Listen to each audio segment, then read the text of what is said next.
அந்த காலத்துல ஆபிரகாம்னு ஒருத்தர் வாழ்ந்து வந்தாரு.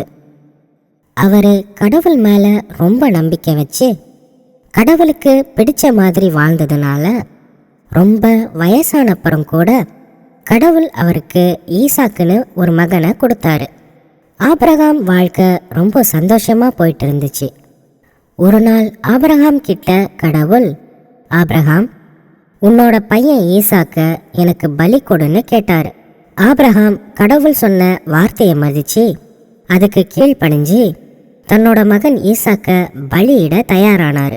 பலியிட தேவையான விறகு அப்புறம் கத்தி எல்லாத்தையும் எடுத்துட்டு தன்னோட மகன் ஈசாக்கையும் அப்புறமா தன்னோட வேலையாட்களில் சிலரையும் கூட்டிட்டு பலியிட போனாரு. அப்போ ஈசாக்கு தன்னோட அப்பா கிட்ட, அப்பா, பலியிட தேவையான பொருட்கள் எல்லாமே இருக்கு, ஆனா ஆட்டுக்குட்டி இல்லையேன்னு சொன்னான். அதுக்கு ஆபிரகாம் கடவுள் கொடுப்பாருன்னு சொல்லிட்டு தன்னோட பையனை கூட்டிட்டு போனாரு. மலை அடிவாரத்தில் தன்னோட வேலையாட்களை விட்டுட்டு ஆபிரகாமும் ஈசாக்கும் மட்டும் மலைக்கு போனாங்க. அங்க பலிபீடம் ஒன்றை தயாரிச்சு அது மேலே தன்னோட மகன் ஈசாக்க படுக்க வச்சு ஆபிரகாம் தம் பையன் மேலே கத்திய வானத்தை நோக்கி உயர்த்தி பலியிட போனாரு.